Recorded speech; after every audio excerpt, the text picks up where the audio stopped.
system is failing. We're going to have more homelessness, more unemployment, and the government has to print more money.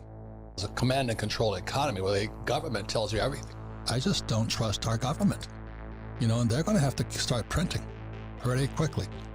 And the more they print, the less value, purchasing power the dollar has, or the loonie, or the yen, or the peso. People are talking about inflation. I think we're in depression right now, and we're going to be the biggest depression in world history. In the 1970s, that's when the world was changing. The biggest bust in the history of the world is coming up. It's pensions. They trusted the government. They trusted their pension would be there, and it's going to go bust. And that's us. We'd get crushed. The SEC officially delay all 7 Bitcoin ETF filings above. This delay is now until mid-October, which coincides very well with the amount of time that they have to appeal against Grayscale in the SEC versus Grayscale case. The SEC have a lot of thinking to do. Gary Gensler is going to appear in Congress twice in September. Is there going to be pressure on him and his job to approve an ETF maybe in October? Let me know what you guys think. Comment down below. Peace. Welcome back, ladies and gentlemen. This is the Bearable Bull here. And I got this aggressively average content for you today, as we just saw from Crypto Insights UK, that the SEC has delayed Bitcoin ETFs across the board. And not only that, but we saw the massive delay of the BlackRock Bitcoin ETF. And these decisions won't be made till at least October. And here, not only did we just see that, but we also have Jay Clayton going on CNBC, giving his 2 cents as to why these ETFs got delayed. He stated something here that's very interesting, and I'm going to break down the lizard talk that the mainstream media likes to give every single one of you to ensure you know how to decipher what the manipulation is. So all that said, if you were in the chair today, would you have approved it?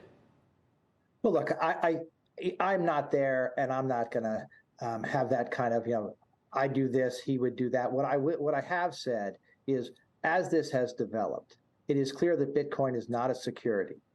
It is clear that Bitcoin is something that retail investors want access to, that institutional investors want access to. And importantly, some of our most trusted providers who are fiduciaries or have duties of best interest want to provide this product to the retail public. So I think, as Anthony said, an approval isn't inevitable.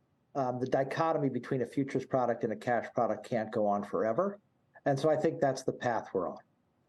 So if it's inevitable, Jay, then what is the SEC deferring? Why is the SEC deferring the applications? Are they looking for other ways, other grounds in which to try and reject these applications? And what is the case to be made when there are, futures ETFs for Bitcoin that are investors safer buying a Bitcoin futures ETF than a Bitcoin cash ETF? Now, ladies and gentlemen, I'm going to stop that clip right there just because I want to discuss this important thing. A Bitcoin futures ETF was a tool that exploded on the entire crypto market back in 2017. And yet, Gary approved another one. But let me explain this in simple terms. Back in 2017, December, when a Bitcoin futures ETF was brought onto the market, that was the beginning of the bear market for all of crypto. Then, right now, Gary Gensler is approving more Bitcoin futures ETFs. Except this one is a leveraged Bitcoin futures ETF, which will likely make whatever crash that is coming this September, October, slightly bigger. Ladies and gentlemen, I want to make something very clear. I have been on this September, October timeline to have a big crash, not just in crypto, but the stock market. And we are finally here. We've heard that the SEC is delaying Bitcoin ETF applications. And that's going to be until after the middle of October. But first, Gary's going to testify in front of Congress in the Financial Services Committee again, twice. And I think this is the beginning of Gary Gensler getting fired. Gary Gensler has done a horrendous job. And I think, as far as we're concerned, we have complained enough. We've brought enough evidence of his conflicts of interest. We've exposed his incompetence with Grayscale and Ripple. FTX was a massive blunder on his watch. And I think enough has happened to where we can make a case that he has to go. I expect him to go, but not before we got a little more turbulence. Ladies and gentlemen, I've been saying for months now this crash is about to happen, and it is. And the Bitcoin ETF delays help ground that reality. However, a case is being built that after the September-October crash, we are going to go on the full-fledged bull run we've all been expecting, especially for XRP for a while. And I'm going to explain to you why. More evidence is building for this November timeline for the beginning of XRP and this crypto bull run as a whole. And I think once we get past this little blip, this little storm, the sky is truly the limit. I'm going to show you why in just a second, but first, let me finish playing what Jay Clayton was saying. What I think we are finding out is that for a long time, and I held this view. Let me be clear, and I held the view that we were uncertain whether cash trading was so easily manipulatable that retail folks should not have access to it. There are now large institutions with surveillance mechanisms who are coming in and saying, no, that's not the case. We can rely on the efficacy of the cash market to a sufficient extent where we believe this is an appropriate product. That's a shift. Now, the SEC has been given time by the DC Circuit to reassess and perhaps come up with other reasons. I don't see those. Maybe there will be some, but I don't see those. So what's your assessment then of what Chair Gensler is doing? Why if everybody in the industry is saying it's inevitable and he's just going to look for ways to reject the applications when there's a futures ETF already on the market, what's the point here? Well, let me say this. We'll give them time. There's a roughly 45-day time period, both in the DC Circuit and on the deferral of these applications. In the relative scheme of things, and I think Anthony he didn't say this directly, but in the relative scheme of things, 45 days is a short amount of time. And I do expect that we'll have progress on this going forward. Now, ladies and gentlemen, that's extremely important because I believe as the month of September, October progress, what we're going to witness is the problem, reaction, solution scenario play out in real time.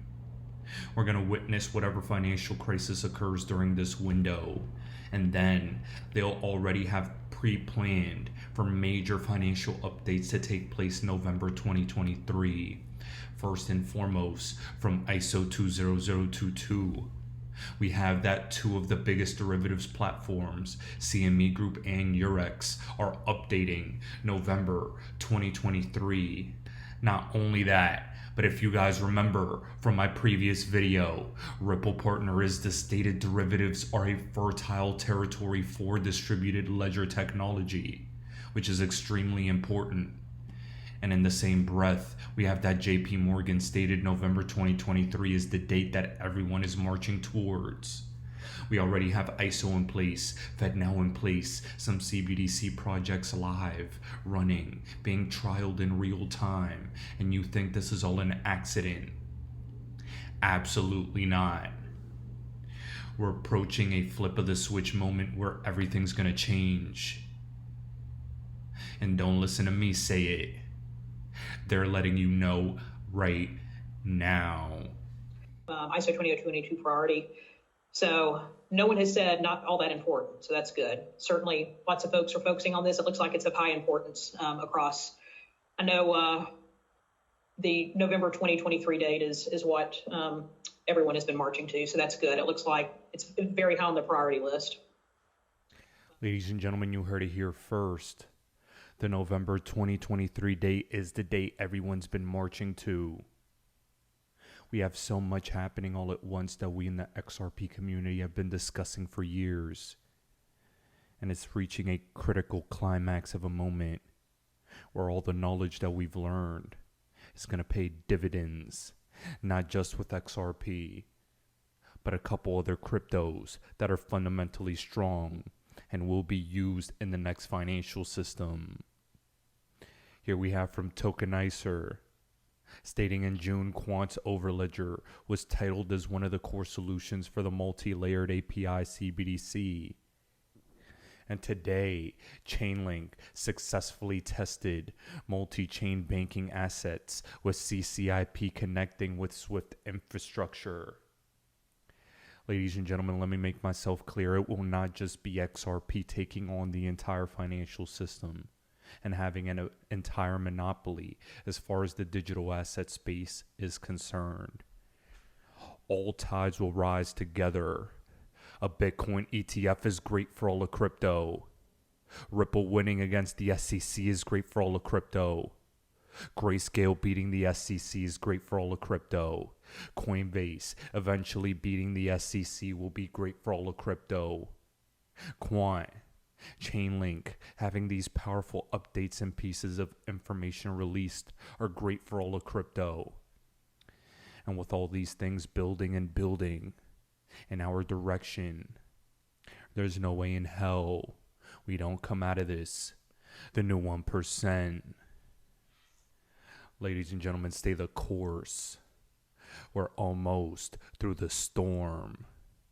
And to cap off this video for today, I have this clip from CNBC from Anthony Pompliano discussing this Bitcoin ETF, what's going on the regulatory front, and some important steps we can take in order to get on the same page with regulators.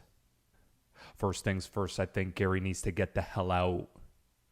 And then that, along with all the technological updates, is going to be what takes us to the promised land.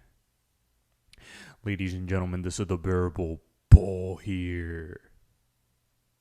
Thanks for tuning in. Before I leave you for the day, I have to say that my free course that I've been working on for quite a long time is finally done. And I'll be letting every single one of you know once this posted and where you can get it. Stay tuned, as I'm extremely excited to give you all the resources you need to succeed. As always, guys, I appreciate every single one of you. Now I'll be back tomorrow with another video. Admittedly, I'm kind of surprised. You sound a little more sympathetic towards Mr. Gensler, as maybe I would have expected, because many who share your passion and advocacy for Bitcoin have been much more harsh towards him. At the end of the day, we can yell and scream, we can argue, name call, do all the things that people do, but we still have to work together, right? At the end of the day, the regulators are always going to be the regulators. And so my thought process is, if we spend our time more focused on educating and kind of trying to bridge that gap, get them to understand why this technology is important, how it's already helped quite a bit of people, that's probably a more productive use of energy and time than it would be to sit and just yell and scream at each other. Because at the end of the day, the yelling and the screaming just gets people to dig their heels in, and then people don't want to work together, right? But my belief is that a Bitcoin ETF will be approved in the United States of America. It will lead to billions and billions of dollars of inflows. At the same time, I think that regulators are having to get up to speed. They're getting educated. And the more that they learn, the more they realize the technology is not going away. I mean, stable coins is like a story that I think regulators are kind of scratching their head around. We've seen $11 trillion of transaction volume settled with stable coins. That's the same transaction volume as Visa.